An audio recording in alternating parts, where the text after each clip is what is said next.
Olá, sejam muito bem-vindos a mais um Avin Hour. Eu sou Gabriel Casonato, Head de Marketing da Aquavero, pai de um menino de 2 anos, e hoje estou aqui com vocês para um episódio muito especial sobre educação financeira para crianças. E para falar com a gente sobre esse tema, um tema tão importante, a gente tem uma convidada também muito especial, a Cássia Daquino. A Cássia é psicanalista, educadora, autora de diversos livros sobre educação financeira. Esqueci alguma coisa? Seja muito bem-vinda, Cássia. Conta o currículo. Obrigada, Gabriel. Obrigada. Também conosco aqui está a Regina Gens. Eu. Sócia da Aquavero, assessora de investimentos e mãe de 2 filhos, né? Da Gabi e do Rafa, tenho que falar, senão, né? De Ela 9, vai cobrar. Gabi 9, Rafa 7. Exato, Gabi 9 e Rafa 7. Regina, prazer tê-la aqui na bancada. Obrigada, também com a Gabi. gente. Muito bom. A gente está chegando no final do ano, né?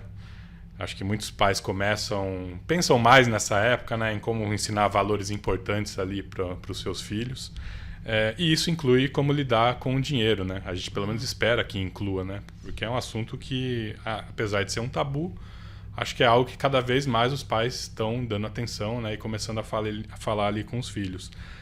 Então a ideia hoje aqui é a gente ter um bate-papo mesmo, e explorar com você como introduzir a educação financeira com as crianças, no dia a dia das crianças, de forma prática e eficiente.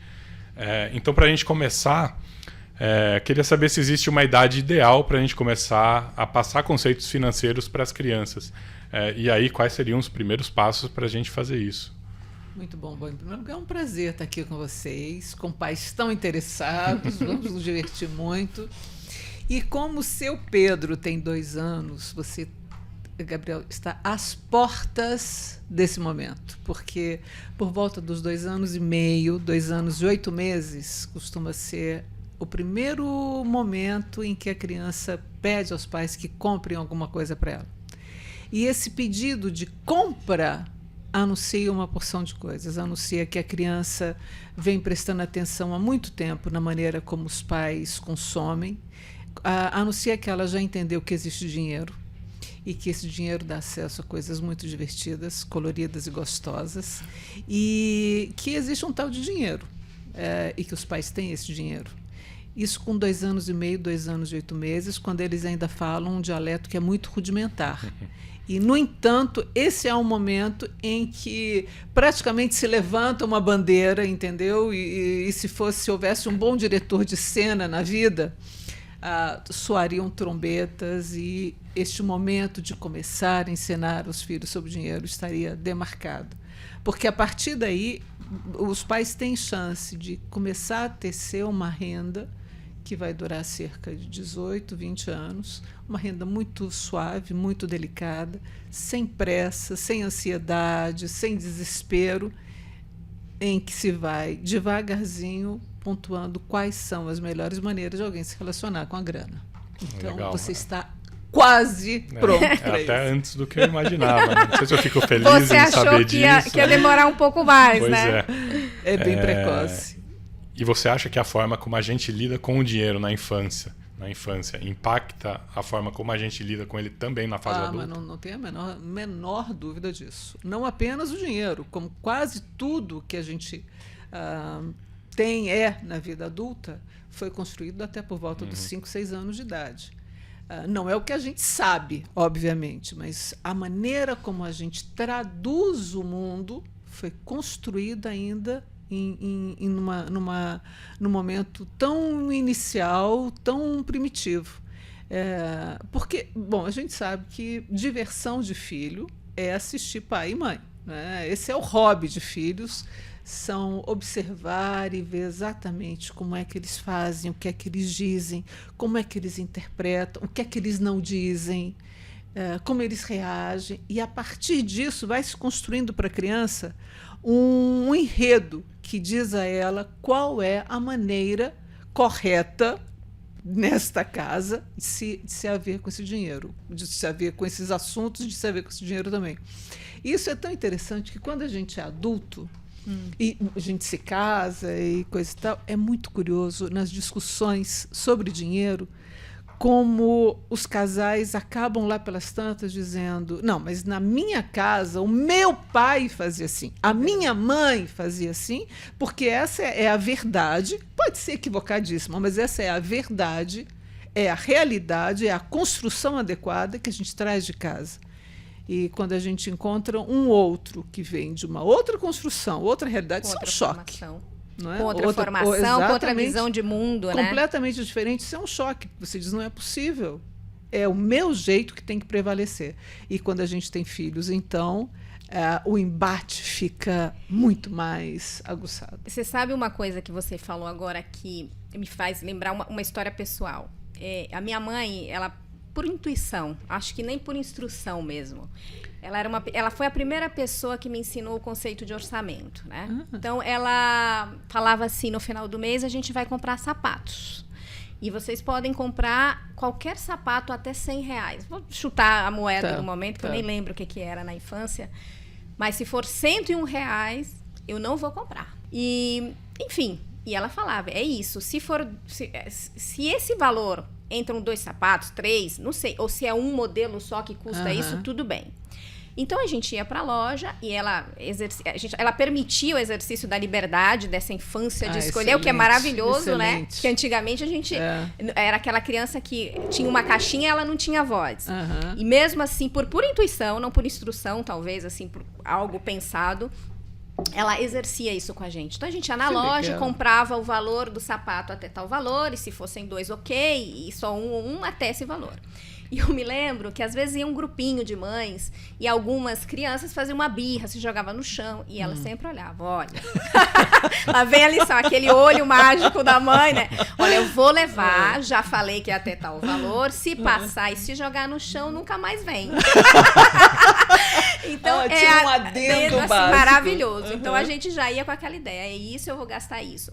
Aí você sabe que anos depois eu fui para a faculdade e um dia eu achei numa folha de caderno, super velha, amarelinha, um escrito assim, que eu tinha anotado. Café, X valor.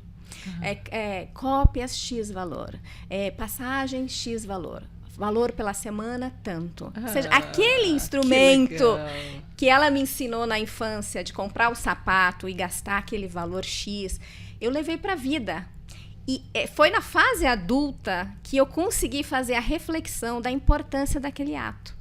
E eu acho que a gente, essa geração tão preocupada, né? Eu acho que a gente é a geração que mais tem muito acesso à informação. Eu, por exemplo, no meu Instagram, sigo psicóloga de comportamento infantil, disso, daquilo. Nunca vi tanto profissional da infância lá no meu Instagram. Mas, assim, a gente é preocupado em formar um adulto que seja emocionalmente forte, que seja um adulto sociável, que se comporte assim na sociedade e tal.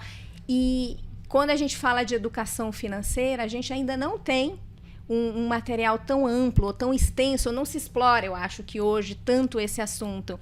E a Cássia, eu já falei para ela, eu sou fã desse trabalho, fiz aqui um livro de perguntas, sondei todas as minhas amigas, olha, o que acontecia na vida delas, se acontecia com elas o que acontecia comigo, para a gente enriquecer e a partir desse conhecimento que a gente tem, a partir dessa ferramenta de conseguir falar sobre isso, de conhecer uma pessoa que tem por trás todo um conhecimento de como transmitir isso, a gente fazer algo assim mais direcionado mesmo. O que a gente vai fazer com essa criança se a gente tem intenção de formá-la para ser um adulto mais consciente? Então, assim, isso vai ficar esse reflexo. Hoje eu olho para trás e falo, olha só, achei minha folhinha de orçamento, era um papel simples, mas como aquele exemplo lá atrás de ir comprar um sapato até tal valor funcionou para a vida adulta.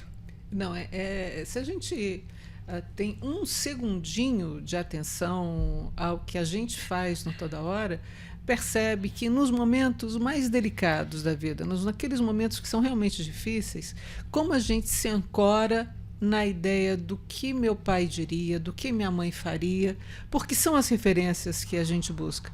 Como dizia antes, podem ser referências equivocadíssimas. Sim. E frequentemente a gente vê pela vida pessoas que vão repetindo erros, porque também aprendeu dessa forma. E ela segue dessa maneira. Há também casos extraordinários em que se dá justamente o contrário, Regina. Então, você pode ter uma família que tenha sido completamente irresponsável em relação ao dinheiro, e isso acaba gerando um sujeitinho que tem horror a qualquer gasto, que é pão duro de uma maneira que sofre com aquilo, e vice-versa. Vira um trauma mesmo. Vira uma reação.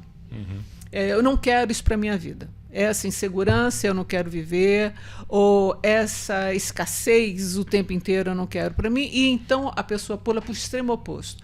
Mas isso são casos muito específicos e bastante raros. No mais das vezes, o que a gente faz é repetir o que veio do modelo de casa, frequentemente sem se dar conta disso. Como você achou o seu papelzinho amarelado, você percebeu. Mas a gente quase nunca percebe.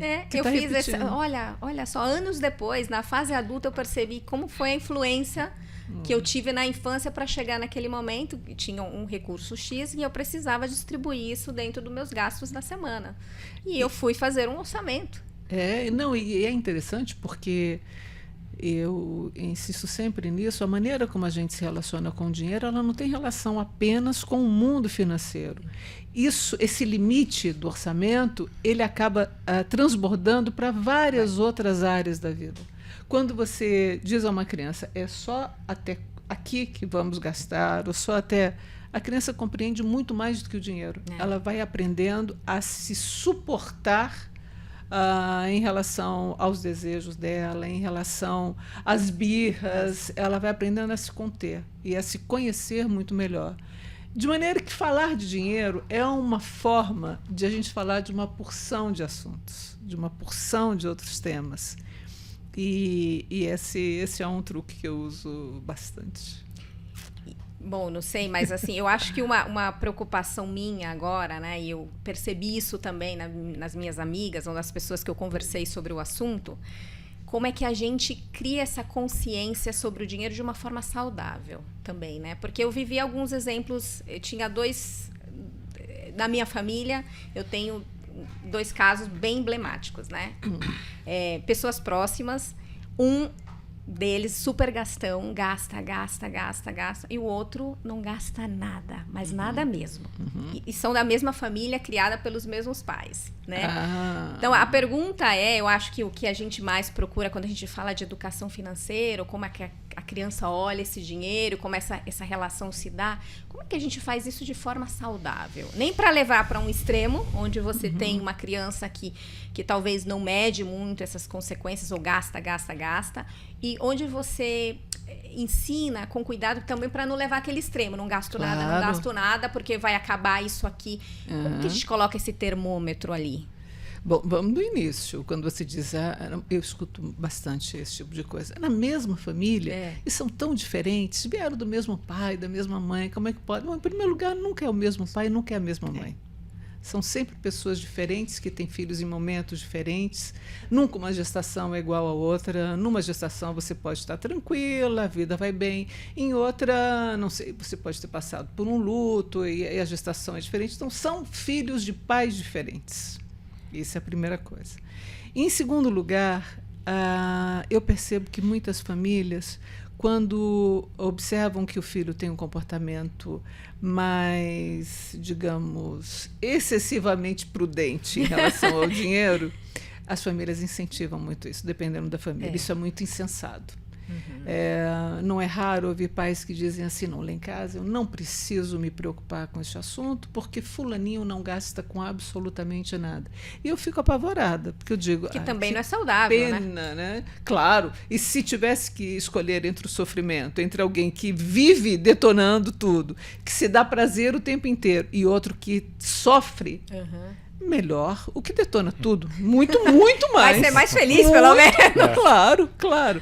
Então, é preciso prestar atenção e liberar essa criança disso, ao invés de ficar incentivando. É preciso explicar a ela, alguém vai ter que dizer isso em algum momento, que dinheiro existe para ser usado. Também. E que a vida é muito curta para a gente fazer do dinheiro a coisa mais importante da existência. não é? Existem muitos outros valores e sentimentos e prazeres que valem muito mais do que o dinheiro. E é preciso que a criança vá reconhecendo isso. Da mesma forma, para a criança que detona tudo, que é incapaz de qualquer contenção, é preciso dizer a ela que a vida é longa e a vida é cheia de buracos. Então, que a gente precisa ir se preparando para as circunstâncias que não são apenas as urgentes, aquelas situações de emergência, mas também para os prazeres que se apresentam para a gente de uma hora para outra. Isso é tão interessante, Regina, que tem um texto que eu adoro e menciono muito, num livro meu eu escrevi sobre isso, que é um texto de Aristóteles, chamado Ética Nicômaco. Nicômaco era o filho de Aristóteles. Belo nome, né? E quando Nicômaco nasceu, Aristóteles resolveu escrever um livro, uma espécie de tudo que você precisa saber desta vida, meu filho. E lá ele fala sobre saúde, sobre amizade, sobre o amor, sobre o casamento e fala sobre o dinheiro. É um texto que tem mais de 2.500 anos. É incrível, mas ele fala, por exemplo, sobre a importância da gente ter sempre algum dinheiro guardado para situações de emergência e também para situações de prazer. Porque pode aparecer uma viagem magnífica, uma oportunidade de fazer uma pós fabulosa no Japão, sim, ou o que quer que seja, um imóvel que aparece, que é uma grande chance, e você tem esse dinheiro reservado. Você veja que é um ensinamento que vem da Grécia clássica e que está valendo letra por letra até hoje. É a partir desse tipo de coisa, da percepção que a virtude está no meio, que os pais devem buscar orientar. Não é legal ter um filho que seja pão duro, nem tampouco é legal ter um filho que não consiga ter alguma contenção. Mas alguém que consiga perceber que o dinheiro existe para ser usado e que adiar o desejo instantâneo de agora em função de um futuro benefício é o que fará dessa pessoa alguém capaz de lidar com o dinheiro de uma maneira equilibrada, responsável, sem enlouquecer por um assunto que não merece enlouquecer ninguém. E eu acho que esse trabalho de educação, obviamente, é um trabalho contínuo, não é? Sim, você vai claro, fazendo ali ao longo de toda a infância do seu filho. Está só começando. E a conversa, obviamente, também vai mudando conforme a criança vai crescendo. Isso. E aí, até contando um caso pessoal também, porque é uma preocupação minha e da minha mulher. Que chama? Maíra. Bom, Maíra. Vamos dar nomes. É uma preocupação minha e da Maíra. Quando o Pedro nasceu, a gente abriu uma conta para ele aqui na Aquavero e ele tem a previdência dele. E a gente tem a preocupação de fazer os aportes ali todo mês para ele. Muito bom. E para chegar nos 18 anos e ele ter um dinheirinho dele e a gente transferir essa responsabilidade de ter um dinheiro para ele, né? Uhum. E a gente já tem a preocupação de, será que a gente vai dar para ele? Ele vai torrar tudo num carro? Já estão projetando. O trabalho que a gente fez projetando. de guardar durante 18 Tadinho anos, do ele vai Pedro. queimar em uma semana, né? Então, acho que Faz sentido isso. a conversa ao longo desses 18 anos acho que vai ser muito importante para isso também. Sem né? dúvida. Ai, que delícia isso, Gabriel, ver vocês já projetando essa pessoinha com 18 anos, porque educar é isso, é a gente inventando. Filho a gente inventa. Primeiro na cabeça da gente, como vocês estão fazendo agora, e olhando para aquela pessoinha e dizendo, eu acho que ele quis dizer isso. É o que você está me falando sobre como os irmãos se entendem, compreendem melhor o que o outro diz. A gente vai inventando muitos filhos. Mas sobre essa ideia de ter algum dinheiro para a entrada na vida adulta, isso é excelente, né? Por várias razões. Em primeiro lugar, porque eu tenho a convicção de que a gente compreende realmente que é mortal quando tem filhos. É verdade. Não é? É verdade, totalmente. A gente tem outra percepção da morte, da vida, depois que a gente é pai. O que acontece se eu morrer? O que vai ser dessa criatura? E isso muda completamente a maneira como a gente vê a vida. E sabendo que somos todos mortais, é importante que exista algum fundo para essa criança. Agora, que destino ele vai dar a isso? Bom, aí vocês verão. Lá pelos 17, 16, Pedro não vai estar pronto para isso. Maíra, eu estou achando que 18 não vai rolar. Vamos dar com 30 esse dinheiro guardado. Vamos soltar essa previdência com 30. E aí eu já espero que não esteja em casa mais também. Eu também acho. Mas talvez 19, 20, 21, vocês vão sentindo a temperatura. O que eu quero dizer e isso é fundamental desde que eles nascem, é que a gente precisa ouvir, ver de fato quem eles são. Você precisa estar lá para sentir. Ele está pronto, ele não está pronto. Isso é razoável para ele, isso não, isso ainda não é. Se a gente não tem isso, vira um plano cego. Nós combinamos que seria com 18 e 18... Não, nós combinamos lá atrás que seria com 18. Mas vamos ver se pode ser com 18 mesmo. Sim. Se puder, ótimo. 18,5, 19. Mas o que interessa é que ele perceba, no decorrer do período, que existe algum esforço sendo feito. Quando ele for maiorzinho, né? Ali entrado na adolescência, para que ele vá tendo consciência disso. E, em segundo lugar, e acho legal vocês terem um plano, esse plano aberto, que não seja nada do tipo vamos guardar para a faculdade ou vamos guardar para comprar o carro. Eu já encontrei pais com filhos de 6 anos que estavam fazendo esse plano para comprar o carro XPTO. Porque, de novo, o plano agora é só uma coisa muito abstrata, uma ideia. O que ele vai querer fazer, se ele vai querer fazer uma faculdade essa ou aquela, ou se ele vai querer ser um surfista no Havaí, não sabe, de muito sucesso. Não sabemos ainda. Mas eu acho fabuloso que vocês se disponham a fazer esse esforço e todos os pais, tendo condições, deveriam realmente fazer isso. É engraçado que você falou que quando a gente vira pai, a gente tem mais noção da nossa mortalidade, né? Também uma das primeiras coisas que eu fiz foi fazer um seguro de vida. Exatamente. A gente já vai se protegendo, né? Se não é aqui você juntando dinheiro, protegendo se eu estiver ausente, né? E justamente por isso mesmo. Né? Sim. A nossa preocupação maior não passa mais a ser nós mesmos. Isso é tão bonito, né? Sim. Porque é quando a gente se dá conta que não é mais o centro do mundo. Do universo, né? Tem alguém que alguém que ocupou esse lugar. E há tantas providências que são necessárias adotar e coisas que são muito difíceis aqui no Brasil, eu percebo, para a maior parte dos casais. Discutir em termos práticos o que aconteceria. Isso não é mórbido. Isso é você realmente ter uma possibilidade de se colocar na situação de imaginar o que será melhor para ele. Quem vai se ocupar dessa criança? Quem vai se ocupar da educação dela? Como é que vai ser isso? A solução simples de dizer vai ser meu pai, vai ser sua mãe, às vezes para o outro parceiro não é tão simples. E quem disse que os avós estão interessados ou têm condições de assumir essa função? Né? Então, são conversas que a gente deveria ter no casal. E dizer, olha, acho que fulano, fulana podiam ser, talvez a gente pudesse conversar com eles. Não vai acontecer nada, vai dar tudo certo, nada vai... Mas não custa. Não custa a gente se preparar. É a precaução, né? Aquela visão de cuidado. É a visão de cuidado, de planejamento.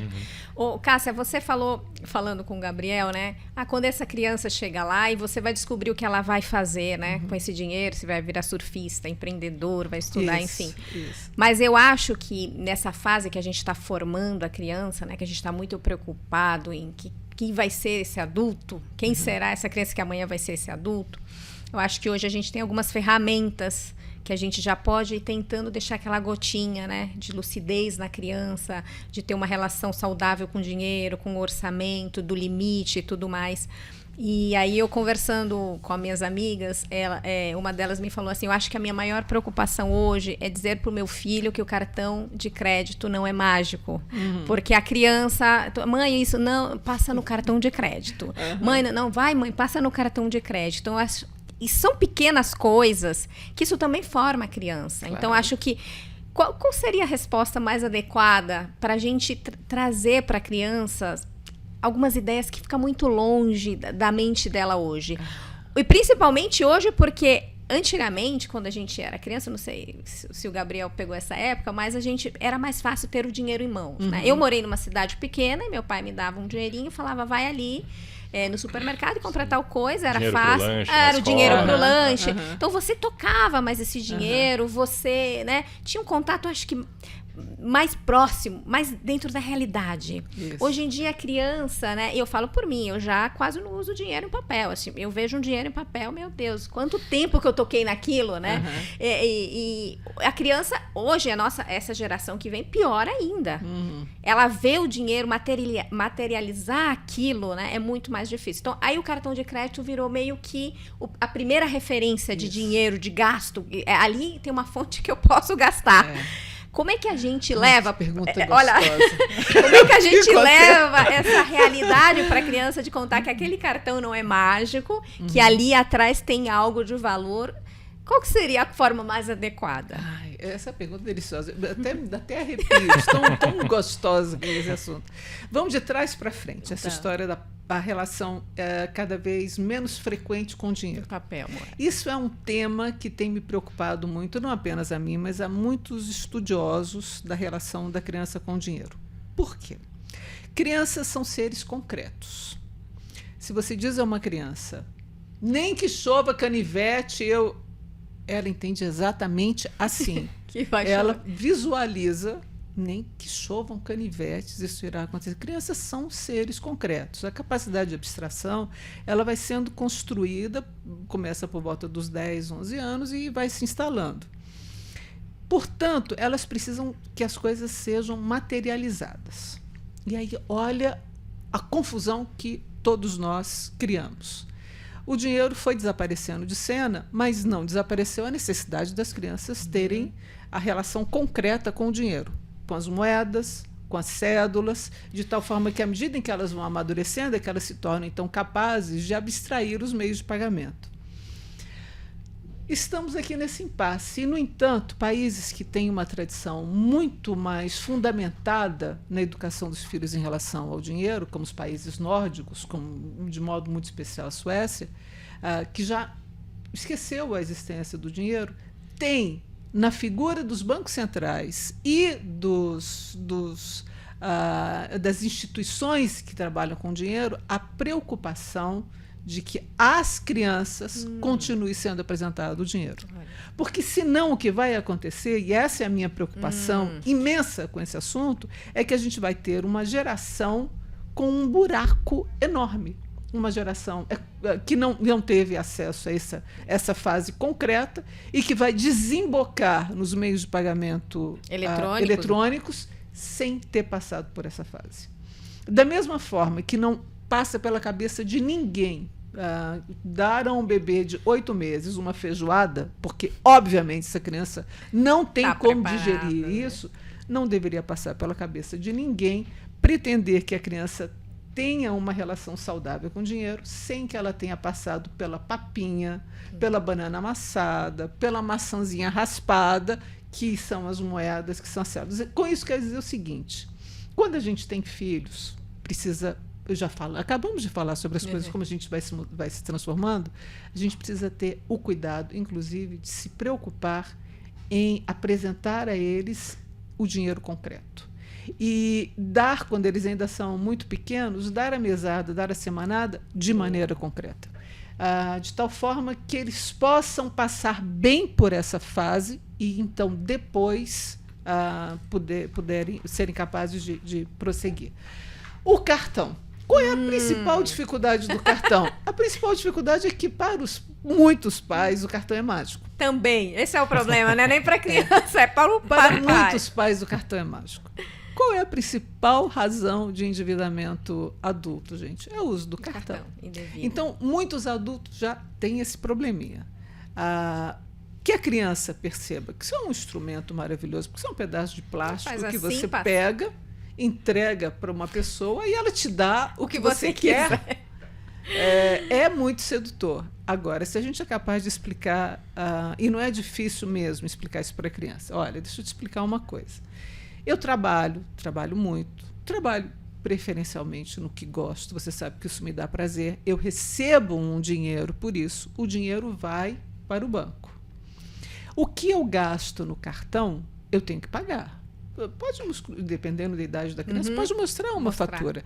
Isso aqui é o que eu tenho que pagar. Se eu não tiver dinheiro no banco para pagar isso, vamos ter sérios problemas. Então, eu só posso gastar o dinheiro que eu tenho no banco. Isso costuma acalmar, isso é suficiente para a criança.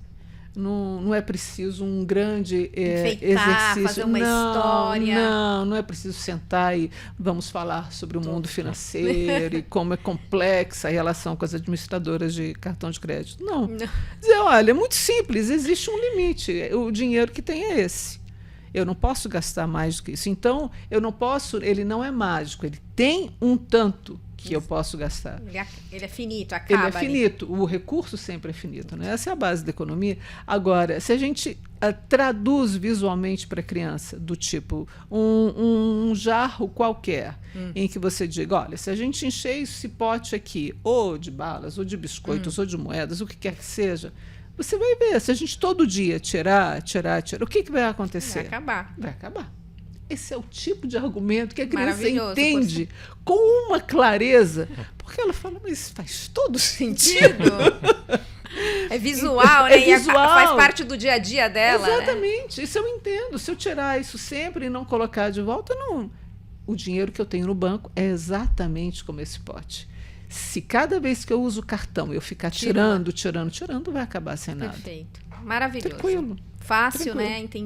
Faz parte da realidade, é visual, né? É uma coisa que você falou, que a criança ela entende tudo muito literalmente, né? Muito concretamente.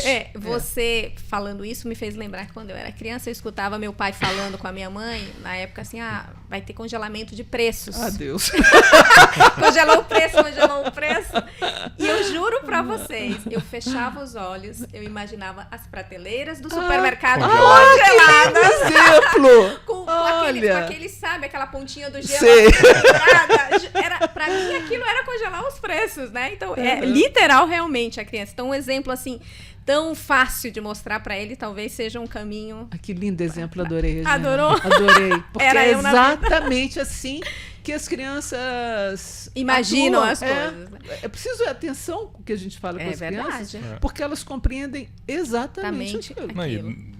Pelo que você falou, a explicação às vezes é muito mais simples do que a gente imagina, né? Muito mais. Por isso que é importante justamente a gente lançar a mão de dois instrumentos. Um é poder se colocar no lugar da criança e se dar conta, por exemplo, de quando eu tinha idade, eu pensava que congelamento era congelar. Porque aí você se posiciona na mesma circunstância que a criança está vivendo. E o outro é a capacidade de você, de novo, realmente ouvir o que essa criança está perguntando.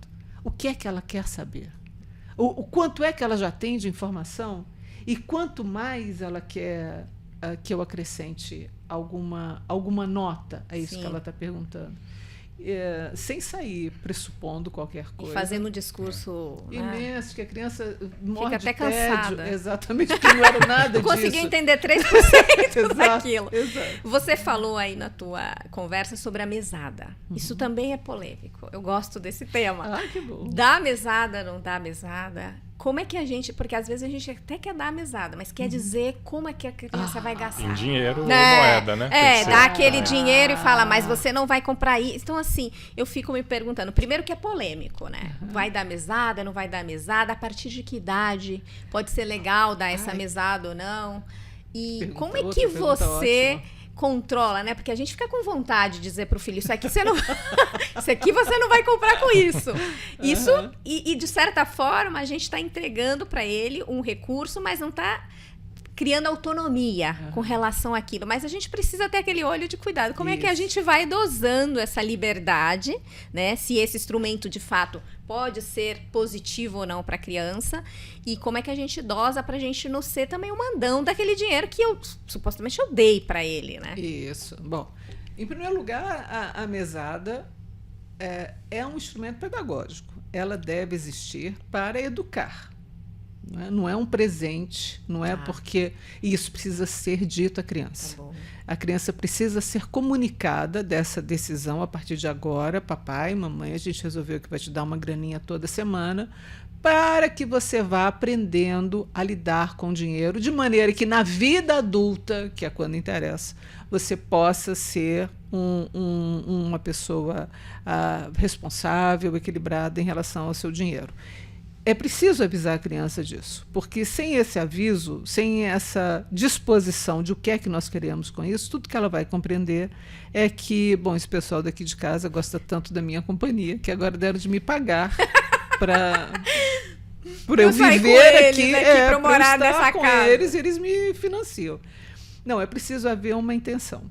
Isso posto, a mesada é uma maneira, dentre 4.592, de se educar os filhos em relação ao dinheiro. Quando ela é bem dada, é muito como um antibiótico. Quando ela é dada na dose certa e na hora certa, o resultado é muito bom. É preciso saber, então, qual é a dose e qual é a hora. Podemos falar sobre isso depois, mas sobre o que vai ser usado na mesada, é preciso a gente compreender o seguinte. Se espera que a mesada ou a semanada, antes dos 10 anos, o que se recomenda são semanadas. Tá.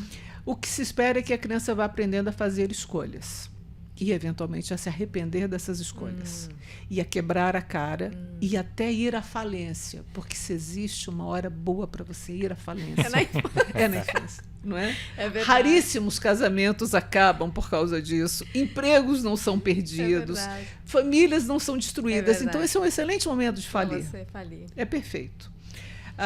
Se a gente fica muito em cima, dizendo, mas você vai gastar com isso? Eu não acredito que você vai gastar com isso. Não é possível. Não, você tem que prestar atenção no que você está fazendo. Figurinha? Não. Chocolate? Não. Bom, figurinha, gente, poucos investimentos são tão interessantes para uma criança de 7, 8 anos quanto um álbum de figurinha. Lembre-se de quem você era. De novo, lembre-se de quem você era. Lembre-se do prazer que era, a excitação que é você abrir um pacotinho. E ter aquela figurinha que você não tinha. Exatamente. A premiada que era dourada. Isso, para jogar bafo. Agora, lá pelas tantas, todos nós vivemos esse momento em que você percebe que de cada pacotinho, 3 você já tem. E aí você se dá conta que está sendo feito de idiota. Porque esse jogo é um jogo viciado. Não é? E aquilo desencanta. Deixa a criança passar por isso. Porque se você ficar muito em cima, ele vai fazer exatamente o que você quer. Mas ele não está aprendendo rigorosamente nada. E aí, aguarde os 18, 19, 20. Porque quando ele começar a trabalhar, ele vai fazer todas as bobagens que ele deixou de fazer lá atrás. As falências todas, os excessos todos, ele vai fazer lá na frente. Então, deixa a criança errar. É verdade que é o seguinte, se há consumos que você não admite, você mencionou chocolate, por exemplo, isso para algumas famílias pode ser uma complicação. É verdade. Com este dinheiro, eu não vou admitir que você compre isso. Não se admite. Tá. Pode se jogar no chão, pode esgoelar, pode bater porta, não se admite.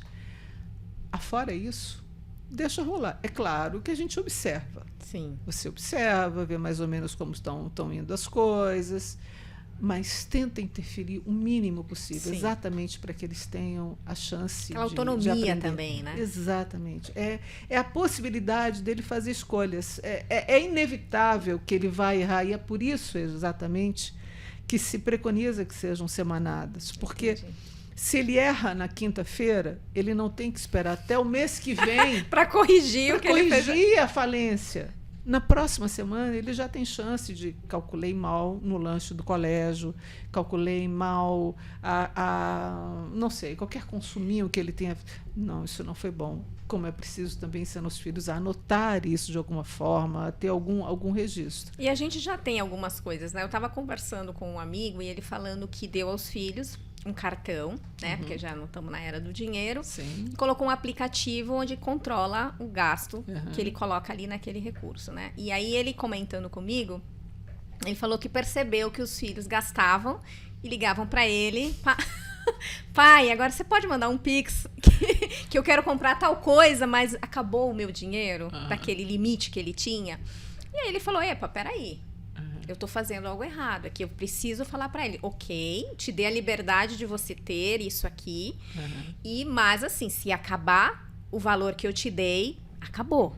Então, manda o Pix para eu fazer isso. E aí, cada vez ele percebeu que ele sentiu... eu gastei hoje, vou ligar para o meu pai, ele vai mandar um Pix para completar aquele valor. E ele começou a limitar. Né? Olha, eu vou te dar, você vai ter que sobreviver nesse tempo, com esse limite que eu te dei. E também criou um desafio. O que você economizar também, que eu achei super bacana, né, a ideia. O que você economizar, eu vou espelhar o valor que você economizou, né? Vou dobrar e a gente vai investir. Então, ele já introduziu outro conceito ali nessa forma de controlar, de ter essa mesada, né, que ele usava, sem extrapolar o que ele tinha e guardar também. O que sobrar, eu vou entrar com você aqui, eu vou te colocar a mesma sobra e a gente vai investir. Então, já começou a formar, já são um pouquinho maiores, né? Já tem o uso de celular e tal. Vou te deixar para você aprender que desse dinheiro a gente também pode multiplicar. Muito bom. Eu fico contente de você ter mencionado essas mesadas eletrônicas, porque os pais realmente acham que isso é muito prático. E, de fato, que a criança não fica zanzando com o valor, coisa e tal.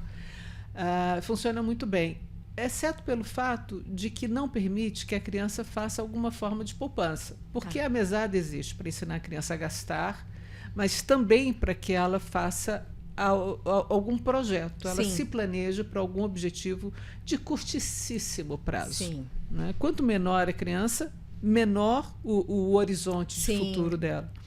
E essa ideia de dobrar é muito bem-vinda mesmo. Eu percebo que bons resultados os pais têm, desde que eles fiquem também atentos ao seguinte, Regina, peraí, começou a sobrar dinheiro demais. Ele falou isso também. Ele falou que percebeu que o filho passou a sobrar muito dinheiro. Aí ele chamou e falou, pera lá, filho. Isso.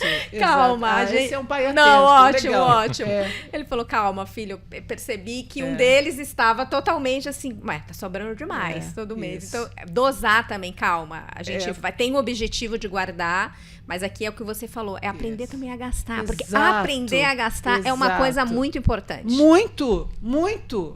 É importantíssimo. Você se permitir ter prazer com dinheiro não é uma coisa fácil. Se permitir fazer escolhas adequadas com dinheiro é uma coisa que a gente aprende. Ponderar consumos é uma coisa que precisa ser estimulada. E é mesmo isso. Se você percebe que a criança está gastando muito pouco, interessada no investimento, então precisa controlar e dizer não. Precisa gastar. Vai gastar. Precisa aprender gastar. Também a gastar. Você precisa gastar. Muito bom. Bom, Cássia, o nosso tempo é meio escasso aqui, então eu queria avançar um pouco. A gente falou muito sobre o papel dos pais na educação dos filhos, na educação financeira dos filhos. Eu queria falar um pouco agora sobre o papel das escolas. Tá bom. Que eu acho que é um tema que também te agrada. Uhum.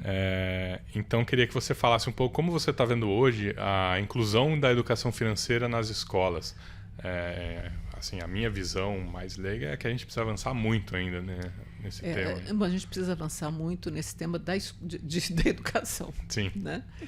O Brasil tem uma deficiência, de maneira geral, e eu friso muito isso, porque não é incomum uma parcela da população que tem maiores recursos se iludir que está indo tudo bem. E frequentemente não está. A gente tem uma dificuldade com a educação muito marcada. A nossa educação precisa melhorar muito em todos os níveis. A educação financeira é um tema que me atrai há tanto tempo, Gabriel, e eu trabalho com escolas há bastante tempo também. Meus livros são muito adotados em escolas e eu reconheço a importância desse trabalho. No entanto, pondero sempre o seguinte: uma criança que saiba ler e escrever bem, que tem acesso aos conceitos elementares de matemática, ela estará muito bem preparada, ou muito melhor preparada para o mercado de trabalho. E estou falando da população de maneira geral. Se uma pessoa não tem como obter uma função que permita a ela um ganho que dê conta das coisas que ela precisa, das coisas que ela quer, que sentido faz a gente ficar falando em educação financeira? Então, o que eu digo é, a gente precisa preparar os nossos alunos, em primeiro lugar, para serem capazes de serem produtivos e realmente produtivos. Não é só terem um emprego, serem capazes de serem produtivos de maneira que isso engendre economia e eles possam ter uma remuneração que faça sentido. Fazer o básico bem feito. Fazer o básico bem feito. A gente está muito longe disso, mas estamos vergonhosamente longe disso. Nesse sentido, eu acho que a discussão sobre educação financeira nas escolas, embora eu tenha sido a primeira pessoa que teve essa ideia, faz meio sentido. Meio sentido porque não é incomum você perceber que as escolas acabam apresentando esse assunto como uma espécie de perfumaria. Isso não interessa. Né? O que interessa é que a base esteja muito sólida, até para que a educação financeira possa acontecer depois. E, em segundo lugar, me preocupa de onde os professores vão tirar recursos para ensinar o que muitos deles não sabem. Ou seja, é um assunto importante, é um assunto que deve entrar nas escolas, mas o que é realmente fundamental é descobrir como fazer isso. E é por isso que a minha sugestão para as escolas do país inteiro, e realmente circulo para as escolas do Brasil todo, é dizer o seguinte: olha, esse é um tema difícil para as escolas, porque as escolas não sabem fazer isso. Lidar com isso, não né? sabem. E não adianta assumir ares de que não, porque nós vamos. Não, chama os pais. Convoca os pais para uma manhã de sábado, para uma rodada de conversa, para dizer: olha, a gente está sentindo que aqui na escola esse assunto é difícil, vocês em casa também percebem. Como é que nós todos podemos fazer isso de uma maneira integrada? Isso é importante, Regina, para que os pais não se sintam ameaçados, não se sintam acuados de dizer: e que diabo é isso que agora a escola vai ficar falando de dinheiro? Eu vou ter que o quê? Mandar meu olerite? E já vi escolas que pediram isso. Já vi escolas que a lição de casa era informar quantos pais ganhavam e como os pais... Isso é um absurdo. Isso é uma agressão absurda. Agora, se a escola tem essa delicadeza de informar os pais, de convidar os pais, de estabelecer os limites do que a gente vai trabalhar, é isso assim, assim e assim, vocês não serão invadidos, mas serão convidados a colaborar, a coisa já baixa a pressão e cria um ambiente para que esse assunto possa ir sendo discutido com as escolas, sendo debatido, sem a preocupação moralista da escola, de os pais fazem tudo errado, e então nós vamos vamos ensinar o certo. Não, mas o que importa é dar à criança a chance de perceber que existem múltiplas maneiras de se relacionar com o mundo, inclusive sobre o dinheiro. Inclusive uma maneira diferente da que eu vejo lá em casa papai e mamãe fazendo. E talvez isso possa abrir mais o meu mundo.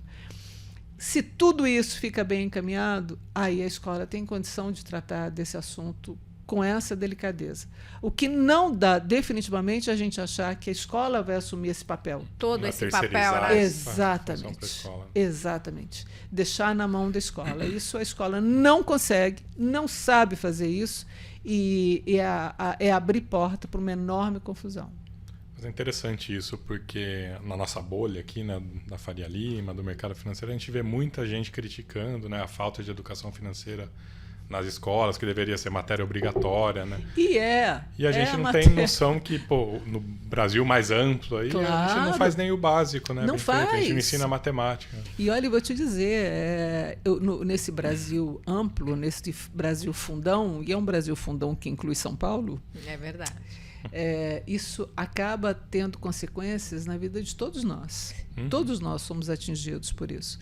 E eu escuto praticamente todos os dias esse apelo. Alguém, quando quer ser gentil comigo e me encontra em qualquer lugar, diz: educação financeira devia ser obrigatória nas escolas. Eu digo: mas há muito tempo.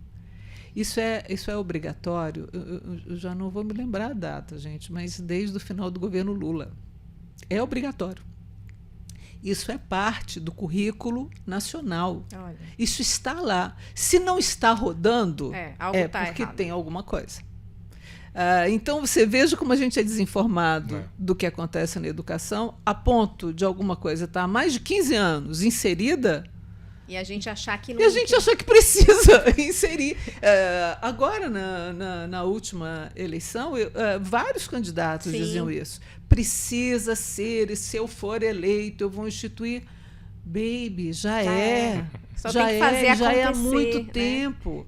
como fazer Criar isso acontecer, De que são forma? elas. De que forma?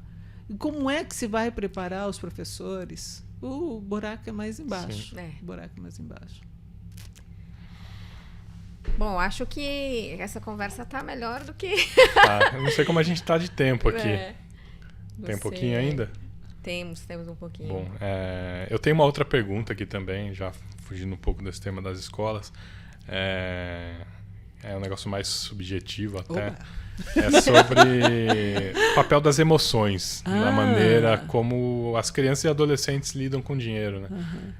A gente sabe que, adolescente, principalmente, né, tem as emoções ali mais à flor da pele, né? Já estão em outro São momento mais de difíceis, vida, né? Já sou um adulto, já decido. Então, a minha dúvida é um pouco sobre Queria ser. o papel das emoções nessa questão de lidar com o dinheiro e como os pais também podem ajudar com isso. O papel das emoções é tão importante que pelo menos 3 prêmios Nobel recentemente foram concedidos em função de estudos relacionados a isso, não é? Até há alguns anos a gente costumava achar que as pessoas se relacionavam de maneira muito racional em relação às escolhas econômicas. E agora percebe-se que não, que o inconsciente tem é um fator de influência imenso.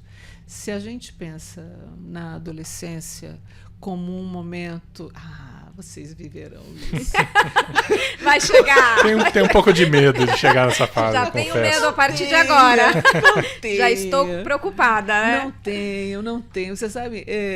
Até por lembrar da minha adolescência. Então, eu acho que o medo do Gabriel Você fala, se coloca ser no lugar igual. dos filhos, né? Então, assim, bom! se vai ser igual a dele. O que se ele vai fez pagar com... alguma coisa. Pois fez com os pais dele. Seus pais devem olhar e dizer... Agora. eles vão assistir aqui, vão lembrar. Mas o adolescente, é bem o que a Regina estava dizendo, o adolescente ele quer ser um adulto, né? Ele acha que ele é um adulto. Não é, mas ele quer ser. E quer ser percebido como tal. A adolescência é um período extraordinário, um período realmente intenso para os filhos e para a gente. Eu me lembro sempre de um encontro que eu tive, gente, com um pai que tinha sido meu vizinho quando meu filho ainda era muito pequeno. E ele tinha filhos um pouquinho maiores. E eu sempre, quando eu tenho um Pedro, né? Quando o meu Pedro era muito pequeno, eu observava sempre os pais que estavam nas classes. Depois já estavam na frente, exatamente, né? O que é que acontece nesse capítulo e depois. E pedi contato com esse sujeito durante muitos anos.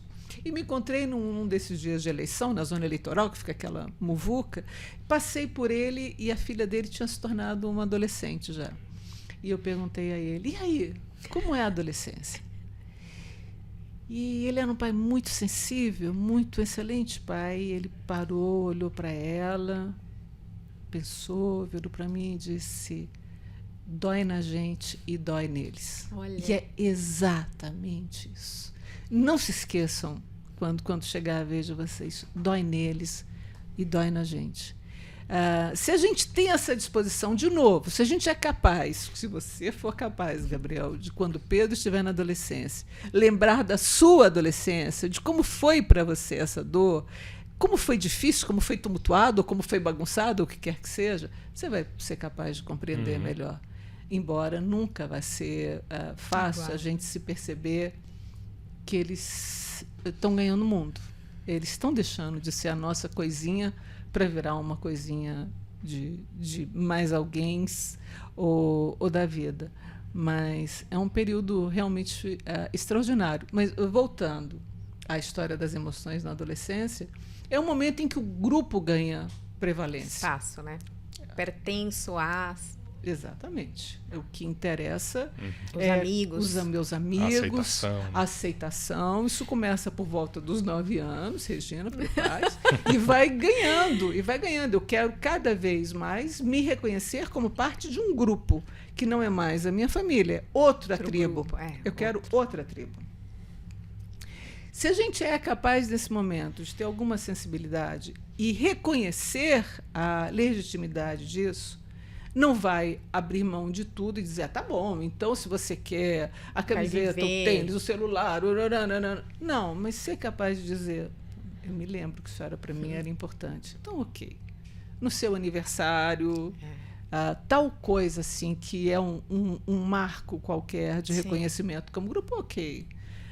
O que quero dizer é que a gente não pode nem se colocar numa posição como pais de absolutamente enrijecida, uma coisa inflexível. Não, não, não, não, não. O não pelo não. O não porque eu ainda te amo desesperadamente, seu peste, e você já não me dá a atenção que eu queria, e, portanto, é não, não, não, não, não. E nem sim, sim, sim, sim, sim, tudo que você quiser, porque eu continuo te amando desesperadamente, mas eu percebo que você já não me ama da mesma forma, já não me dá atenção. E a adolescência, para os pais, é um momento, é uma grande armadilha. 2 momentos, aliás. Quando eles ainda são muito pequenininhos, assim, na fase do Pedro, do Gabriel, que são adoráveis, adoráveis. Eles são lindos, encantadores. Eles são encantadores. Eles são cheirosos. Apaixonantes, eles pegam a gente, tem um abraço que pega a gente por aqui, e os bracinhos são tão fofinhos. É e você, assim mesmo. É desse jeito, não tem quem resista. Um abraço desse dá a gente a convicção de por que é que a gente nasceu. Eu nasci para receber esse abraço, eu nasci para esse cara, é para isso que eu existo. O problema é que eles crescem. E quando chegam na adolescência, eles já não são tão cheirosos, já não são absolutamente tão amáveis. Não abraçam mais. Esse abraço já não é tão fofinho, esses bracinhos. Olha, se você conseguir um abraço, já vai... Tu consegue uma foto. Se conseguir uma foto. E, ao mesmo tempo, o seu amor continua lá. O deles também. Mas é um amor que está transformado. É como se entrasse numa fase de encapsulamento. Eu não posso continuar te amando daquela mesma maneira. Homem, mulher, compreenda. Não pode ser mais assim. E se a gente, neste momento, nesses 2 momentos, consegue equilibrar e não entregar a eles tudo o que eles querem, quando eles são muito pequenininhos, porque eles são adoráveis, e o que este cara me pediu, o que essa moça me pedir, eu darei. E mais tarde, na adolescência, o que ele me pedir, eu darei para reter aquele amor, né? Para retornar, para devolver aquele amor. E não vai acontecer jamais. E aí, Regina, há um equívoco cruel, porque quanto mais você faz, menos o carinho se manifesta. Isso é terrível. Eu encontrei já quantos pais que me dizem aturdidos: eu não sei o que eu faço mais. E o que eu digo é: para de fazer. Para de fazer. E falando, só tomando um pouquinho essa deixa de fazer para tentar reencantar o filho, ou nessa armadilha que a gente tem quando é muito pequeno, vou dar o que me pede, vou dar porque esse amor incondicional, né? Eu conversando com uma amiga, ela me comentou que o marido não achava que ela tinha que dizer não para o filho, porque podia causar algum tipo de trauma. Então, se ele pedisse alguma coisa, esse não deveria existir. E aí eu fiquei pensando, né? Poxa, eu então traumatizei meus filhos. Agora eu vou ter que pagar em terapia, adulto. Porque eu falo, não, isso aqui eu não posso. Não, isso aqui eu não vou te dar. Tá fora neste momento, não. Então, aí a pergunta fica: como é que a gente... Qual que seria, então, essa resposta mais adequada? Se isso, de fato, vai traumatizar, ou esse meu não também vai, o sim vai traumatizar, o não também vai. Qual que seria? Não. Bom, em primeiro lugar, alguma coisa para traumatizar uma criança, ela precisa ser muito repetida, durante muitos anos. Não é um não, não é um sim na hora errada. Não é? Vamos colocar as coisas no lugar. Esse negócio. Bom, isso dito, dizer não, o não bem pontuado, o não na hora certa, isso é civilizador. A gente só existe em sociedade porque fomos todos acostumados a ouvir não. Que, do contrário, se cada um de nós só fizesse o que bem quisesse, não estaríamos nem os três mais o Lucas que nos acompanha aqui nesse momento. Não pode ser assim. É preciso dizer não. É preciso dizer não. Um não justo, um não adequado, porque isso tranquiliza a criança, porque isso dá contorno à criança, porque isso fará com que ela se torne muito menos ansiosa, muito menos agressiva. Isso é o básico. Agora, isso não significa que a gente vai dizer não o tempo inteiro. Não é? De novo, não é o exercício do não, do não, do não, porque aí, de novo, você não está ouvindo essa criança, você não está enxergando essa criança. Por que eu vou dizer não agora? Por que eu vou dizer sim àquela hora? Dizer nunca não a uma criança, a um pedido que ela tenha de consumo, é uma maneira de criar essa criança no mundo irreal. Eu compreendo a boa intenção do marido da sua amiga, mas é um mundo irreal, porque o mundo não é assim.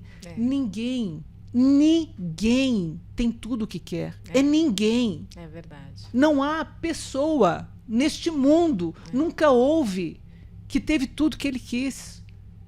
Não há essa possibilidade. É do humano que falte alguma coisa. E a gente precisa ajudar os nossos filhos a reconhecer que a falta é alguma coisa que nos funda a todos e que ele precisa suportar a falta. Se ele não for capaz de suportar isso, ele vai se desmanchar na primeira dificuldade. O primeiro não que a vida. O primeiro, meu Deus! E a gente nem está falando só de dinheiro. Está falando de formação para a vida, perfeito, né? É exatamente isso. Quando eu disse lá no início da nossa conversa que falar de dinheiro é só uma desculpa para falar de uma porção de outros assuntos, tem a ver justamente com isso. Quando a gente diz não ao consumo, na verdade está dizendo aos filhos o seguinte: olha, ninguém pode ter tudo, você precisa se acostumar, porque isso fará de você uma pessoa mais forte. Não significa que direi não o tempo inteiro, porque isso fará de você uma pessoa assustada, uma pessoa que não foi capaz de conhecer os limites até onde poderia ir na vida e, inclusive, se arrepender desses limites. Muito bom. Legal. Bom, você falou que estava cheio das perguntas. Eu acho que já fui no meio fui colocando aqui, eu acho que essas eram as mais solicitadas. Eu fui lá as mais repetidas ali, fui marcando. Adorei. Bom, eu acho que nosso tempo está acabando, né? Eu queria muito agradecer a Cássia pela presença. Foi um prazer enorme receber você aqui. Um prazer. Obrigado. Acho que foi um bate-papo maravilhoso. Eu saio daqui, acho que um pai melhor, o Pedro. Que bonitinho. Já se preparando para o futuro adolescente. Muitas coisas que eu posso colocar em prática daqui para frente. Eu já estou preparada, 9 anos, está começando.